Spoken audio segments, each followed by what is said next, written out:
Welcome to the Real View podcast, where Ohio Realtors connect you to innovators and influencers, keeping you with the real view of real estate. Whether you're a broker, agent, first-time homebuyer, industry leader, or just happen to stumble upon our podcast today, you can expect to hear tips, tools, tricks, interesting information, and so much more from the experts in Ohio's real estate game.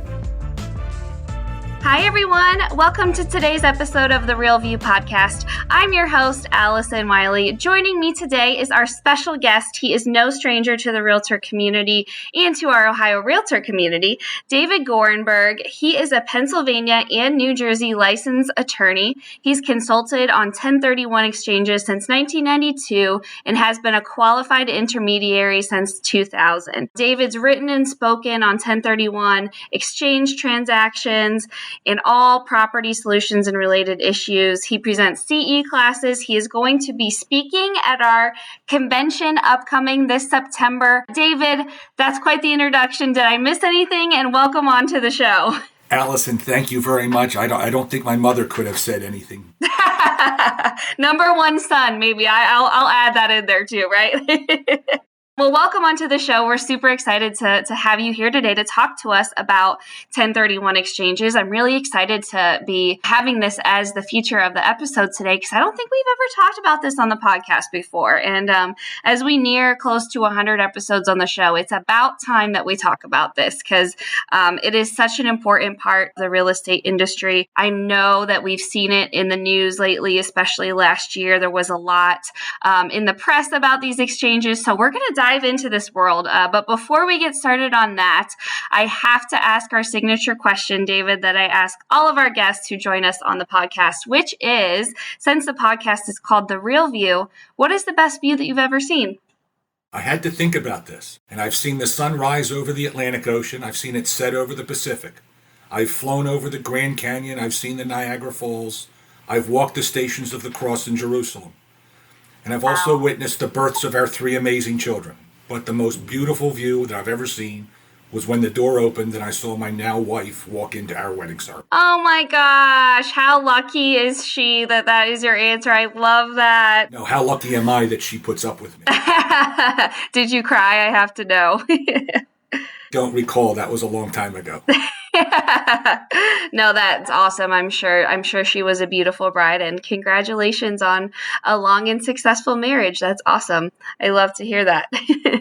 Okay, so I want to talk a little bit too about you. How did you get started and what you do? Tell us a little bit about what you do now and how you became this 1031 exchange expert that you are. So I was practicing law in the more traditional sense, doing a lot of business and personal real estate transactions, buyers, sellers, landlords, and tenants.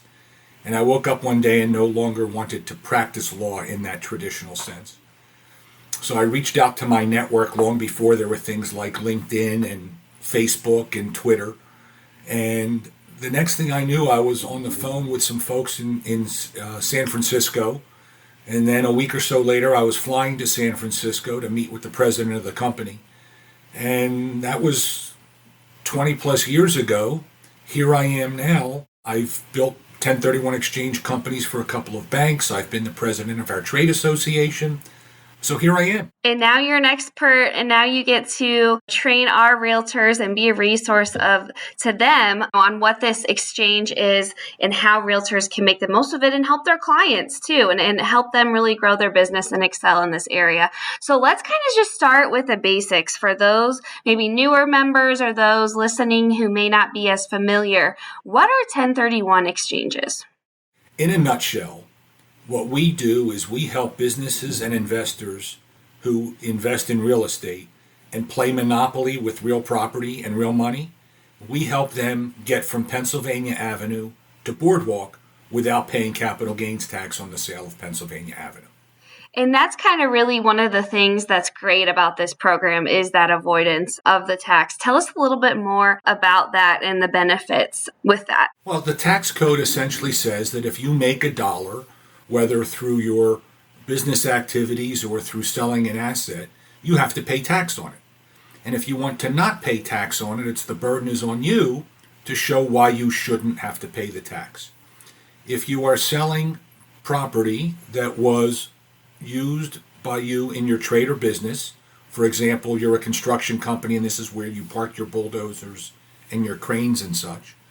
Or if it's a rental property, an investment property, if you sell that and structure the transaction as a 1031 exchange, at the time of sale, you do not have to recognize the capital gains tax at either the state or federal level. Footnote, you do have to recognize it at the state level in Pennsylvania. But this is the Ohio Realtors, so we won't spend a lot of time talking about Pennsylvania. And you also get to not recognize any depreciation recapture taxes. So in a nutshell, your clients would save 30% or so of the profit by structuring the transaction as a 1031 exchange. Yeah, that's huge. And this can really be a way to invest and really build kind of your real estate portfolio. What are some of the benefits of these exchanges kind of outside the tax credit and that building your real estate portfolio? Yeah, so the tax savings is really secondary. You don't sell an investment property specifically to not pay taxes. You could not pay taxes by not selling the property. The benefits are you can relocate your property from one side of the county to the other side of the county, or in one part of the state to another part of the state, or one part of the country to another part of the country. You can also change asset classes. So I'm tired of residential because it's hard to evict tenants in my community. Or it's a rent-controlled property and I no longer want to deal with rent control issues. I can consolidate. Maybe my portfolio over the years has grown to an unmanageable number of properties, so I can consolidate down into fewer properties. Or perhaps as part of some estate planning, I can diversify. Maybe I have one large property, but I have 6 or 7 grandchildren. And instead of having them all inherit one property, I sell the one big property and I buy the 6 or 7 smaller properties, so each of the 7 grandchildren can inherit their own. Those are a few of the simple benefits of a 1031 exchange. And they really benefit and are super important to the economy too. And I know that's kind of one of the things that realtors we've been tasked with is kind of selling that value and that importance and what it brings to the real estate industry, and how any repeal or limit of the 1031 exchange could really devastate the commercial real estate sector and the investment in communities. Talk to us a little bit about if there was to be any changes, made to this, what would the outcome of that be? It would be devastating for the real estate community. There are numerous studies, both microeconomic and macroeconomic, that talk about the benefits to the economy nationally and to the economy locally. But think for a moment about a simple transaction. If you, Allison, are selling an investment property today, you will have a real estate broker representing you. The buyer will have another broker representing them. After the contract, they will probably have a home inspection done, or if it's a commercial property, they may have other due diligence done, maybe environmental studies, structural studies, engineering studies, and so forth. Surveyor's going to come out and plot the land to make sure that there are no encroachments, either affirmative against us or negative against adjoining landowner. So we get through all of that. All of those people get paid in the transaction. As we approach closing, there's going to be title insurance, so the title agency is going to get paid, and the underwriters are going to get paid. And then we'll have attorneys involved to make sure that the contracts say what we want them to say. All of those people would not get paid if you, Allison, don't sell that investment property. When you sell the investment property, you would be paying tax at capital gains rates, which are typically lower than ordinary income rates. But if you do sell the property, and I do buy the property, all of those other participants in the transaction got paid as ordinary income, higher rates than your capital gains rates. And oh, by the way, when they got paid, what did they do with that money? They spent it. So if you don't sell your property, whether it's a $100,000 property or a $100 million property, all of those other people don't get paid and don't spend the money.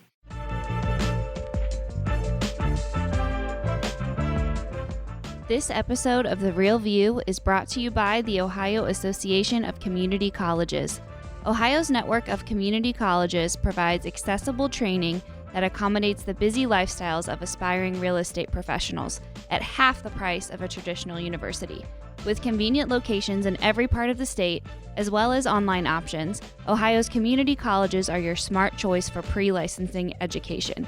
For more details or to start the journey to a real estate career, visit the education page at ohiorealtors.org and then click on the pre-license course locations.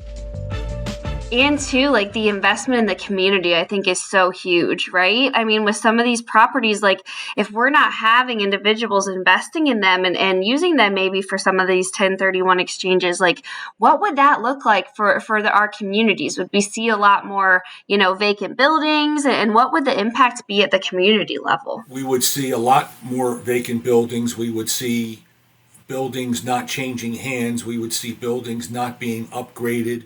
I know people who are very, very active investors, some who do the fix and flip thing, which does not qualify for 1031 exchange, some who buy and do fix and do hold. So they're buying a property that maybe hasn't had any work done to it in 20 or 30 or 40 years. And the first thing they do is go in and spend $10 or $20 or $30,000 or more, depending on the property, to paint it and put on new siding and new windows and new roof and new appliances. And now all of a sudden it's a nice property. And if you continue that throughout an entire neighborhood, what you've done is you've stopped the blight. Yeah. And I think, without them, we could really see that, go down. And that, I think worries me too, is the impact that it would have on the community. Why do you think the spotlight's being shown so much on these 1031 exchanges? And maybe could you share a little bit about the threats that there have been recently to them? On 1031 exchanges comes and goes, much like a lighthouse beacon. It's on, and then it's off, and then it's on, and then it's off. There's a perception that only the wealthy benefit from Section 1031, that only the wealthy have real estate investments. And I can tell you from my own personal clients that that's not entirely true. I've represented clients selling $70,000 and $80,000 inner city row homes. And yes, I've represented clients selling multiple hundreds of millions of dollar properties. But the majority of the transactions, based on economic studies and IRS data, are under $1 million. So that's not the Warren Buffetts of the world. That's not Jeff Bezos. That's you and me. Maybe not you and me, but people we know. Yeah. So perception is that it's the wealthy. Well, we don't have to talk too deep about politics, but there's this drive to have the wealthy pay their fair share, quote unquote. So how do you do that? Well, you start tightening up perceived loopholes. Well, Section 1031 isn't a loophole. It's there specifically to drive real estate investment transactions and to encourage investment. So the perception is that we should shut down 1031 exchange, or at the very least curtail it. So during the Obama administration, there were some serious attacks that they were literally going to throw 1031 exchange out the window. They were going to strike every reference to Section 1031 in the entire Internal Revenue Code. NAR and the Federation of Exchange Accommodators, our trade association, and a coalition of about 20 or 30 other associations and corporations lobbied successfully to beat that back. When now President Biden was campaigning, he had a one-sentence line in his campaign platform that he wanted to limit Section 1031, but he didn't say what the limits were. When he finally released his blueprint for Build Back Better, it revealed that his plan is to cap Section 1031 so that in any one tax year, any taxpayer could only defer up to $500,000 in gain. So for people like you and me, that's probably not a big deal. If I'm selling a condo around the corner for $400,000 or $300,000 or $200,000, there's not $500,000 in gain built in that transaction, right? But there are people who we know who are selling $1 million beach homes that they bought for $375,000. And even if they put 100 into it, that's 475. They've got $500,000 in gain. So they would only be able to shelter the first 500, and the difference would become taxable under Mr. Biden's plan. $500,000 for an individual, $1 million for a married couple per calendar year. Well, depending on how active the investor is and what their plans are, remember the gentleman, when we talked about the motivations, if I'm consolidating properties because I have too many to manage, I could have a dozen properties, each with $100,000 in gain in it. Right. If I sell all 12 of them, I'm over the threshold. So I can't consolidate. Not this year, over multiple years perhaps. And are you aware of anything out there currently? I know there was a bunch. I was seeing a bunch last year, and as I was preparing for the recording today, I was kind of looking back at NAR and what kind of they've been putting out about this. Has there been anything recently in 2020 that suggests that anything is going to change in regards to this other than what you just laid out that was in the president's plan? I believe with every fiber of my being that NAR, FEA, the Farm Council, SIOR, all of them are going to continue their pressure in Washington to ensure that Section 1031 is not tinkered with. Because the problem is that once you sort of lift the kimono and you add this restriction, that really opens up further tinkering with the statute. And nothing good can come of it. Yeah, I agree with you too. I know so much of what realtors are is making sure that voice is strong and that we're able to be in a place where we can defend issues and threats that come up, kind of like we're seeing now. So our voice is strong down in Washington, and I think it's going to continue to be. And I have faith in NAR and in all our state and local associations that we're going to do everything we can to, like you said, keep them protected and make sure that the paws are off to these exchanges. We've talked a little bit, about what 1031s are and kind of the complexities of them. But what are the top facts or things to know that realtors should keep in mind when working with them? The first most important fact to keep in mind, from my humble opinion, is that realtors don't need to be experts in Section 1031. They only need to be conversant. They need to understand when 1031 is a possibility and when to call in the expert. And whether they call me or some other intermediary that they know, that's okay, but I think it's important that they know that they should not be the ones who are providing all of the information. Nothing good can happen if they speak inaccurately. And I hear a lot of inaccuracies in conversations. So that's the first one. The second one, I think, is to keep in mind that Section 1031 does not mean, Section 1031 exchanges are also called like-kind exchanges. Like-kind does not mean that if I'm selling a single-family home, I have to buy another single-family home. That's not what it's all about. Like-kind was far more important when we could handle 1031 exchanges of other assets. So then, for example, I could do a 1031 exchange of construction equipment, but I needed to buy more construction equipment. I had one client once ask me, David, I want to sell a part of my fleet of trucks and replace it with one airplane. They're going to take the exact same route. They're going to go from point A to point B, but this way I have one vehicle making one trip instead of 10 vehicles making 10 trips. And unfortunately, that wouldn't have qualified. But real estate is real estate is real estate. So those are, I think, two of the most important things to keep in mind. The other thing is that the time restrictions are important. They can't be extended. I can't tell you how often clients will call me up and say, hey, I know that the contract says that these are my deadlines, but can I pay you for more time? It's not like going to a Broadway show and you can pay them, you didn't have a band come to your backyard party and you're going to pay them for an extra hour or whatever. 45 days to identify, 180 days to acquire. And 180 days is not the same as 6 months. I can't tell you how often we hear people say, I have 6 months to replace the property. 6 months is not the same thing as 180 days. So that's important to keep in mind. Yeah, absolutely. Are there any other requirements? We kind of talked about what you need to know. Are there any other requirements of a successful exchange that we want to make sure to mention, or what does that look like when that exchange is actually happening? Truly successful exchange will comply with those time restrictions. Along the way, the client, the taxpayer, will have used the services of a qualified intermediary because the regulations say that the taxpayer can't have even constructive receipt of the exchange proceeds, which means that at the closing table, the money can't go to the taxpayer.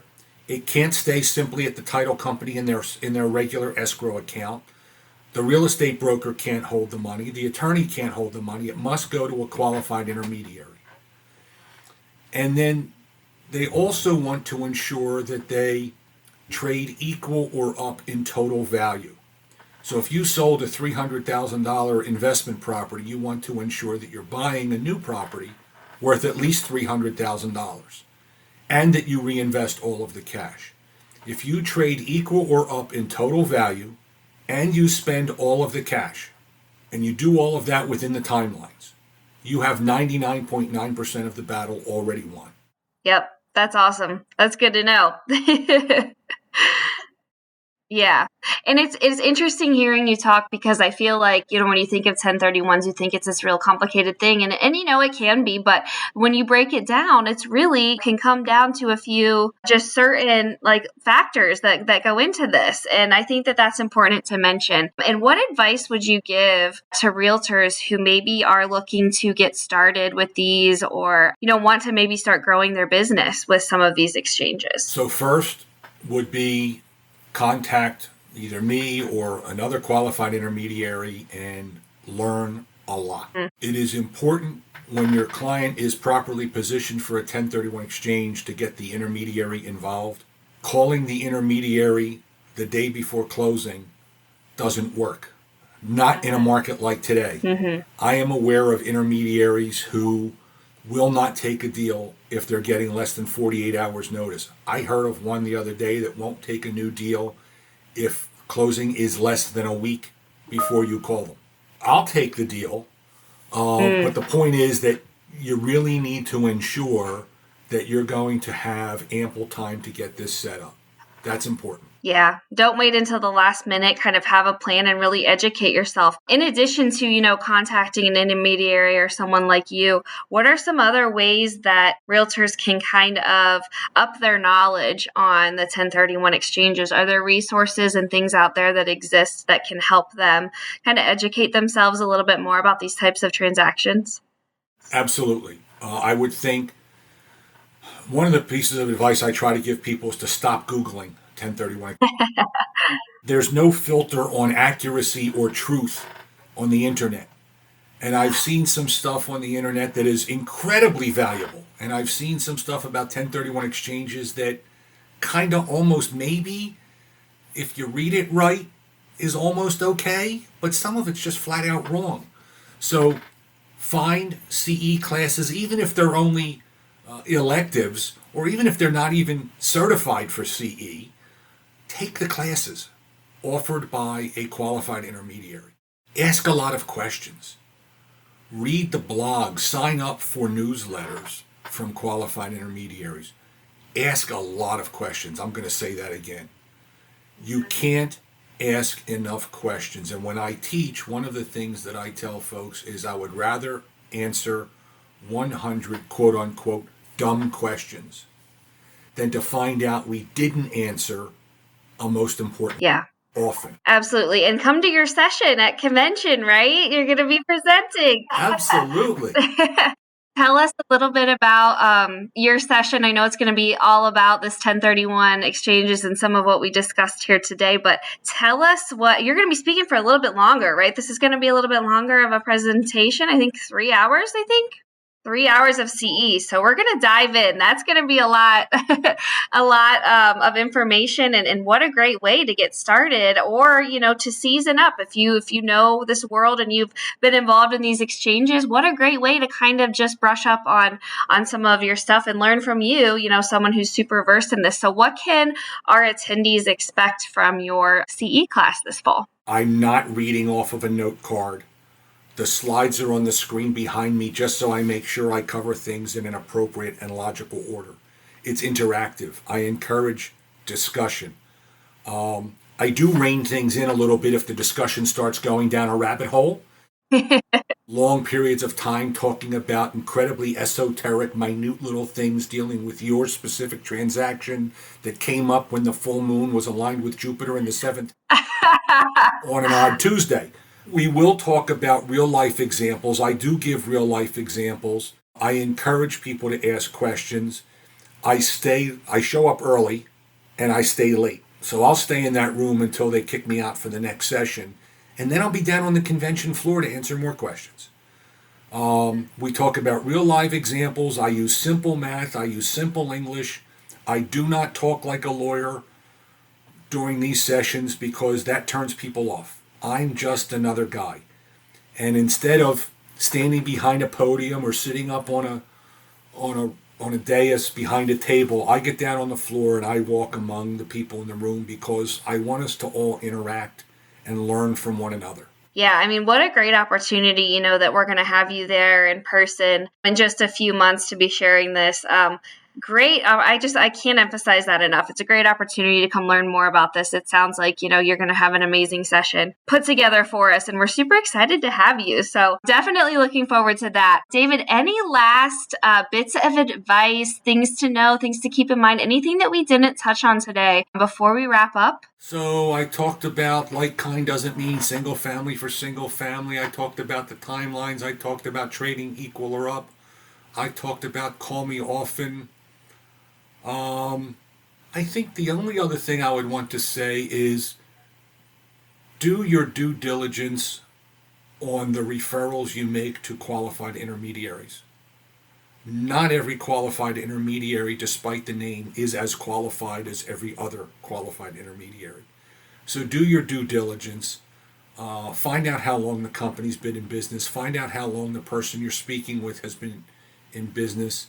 Find out what kinds of leadership activities they have in the industry, how much writing they've done, how much speaking they've done, those kinds of things. I think that's important. The same kind of due diligence that you would want people to use in finding you as a real estate agent or broker, you want to use the same thing, do the same thing when looking for a qualified intermediary. Yeah, absolutely. And I think too, it's good to mention that this could really be a big business builder and a wealth builder, for yourself as a realtor as well as your clients. Any thoughts on that and just kind of the benefits that it can have? We talked about the economic benefits and the community local benefits, but what about kind of the benefits to the realtors and their clients? It can really be a big business builder, which is exciting. You just got one side of a real estate transaction. But if you help a client sell a property that's part of a 1031 exchange, there's a second side there. So you've just doubled your income working with the same client. And I'm not going to go too deep into this now, but the people who come to the session will also hear a couple of tips and tricks on how to use Section 1031 exchanges to build more business. I have a couple of slides near the end, at least I'm pretty sure I do, and if they're not there, I'll put them there, on how to use 1031 exchanges to attract more clients, to mine for listings that aren't even out there yet. So exciting. So much opportunity with these. And thank you so much for this very informative, great breakdown of this world of 1031 exchanges. I know I have been more enlightened on this, and I know all of our listeners that have stayed with us through this episode will be too. And looking forward to having you in Cleveland in just a couple months for our annual convention, the 18th through the 21st of September. We can't wait to see you there. And I know I'm looking forward to your presentation, and I know others are too, David. And we can't wait to see you there. Thank you so much for joining us today. It's been awesome having you on. Absolutely. And we will see you guys next time. Thank you so much for tuning in. Thank you for listening to The Real View. That wraps up today's episode. You can keep up with the latest on the podcast at ohiorealtors.org/therealview and on Apple or Google Podcasts, Spotify, or wherever you listen. Have questions, comments, or suggestions? We want to hear from you. Email us at podcast@ohiorealtors.org. We'll see you next time.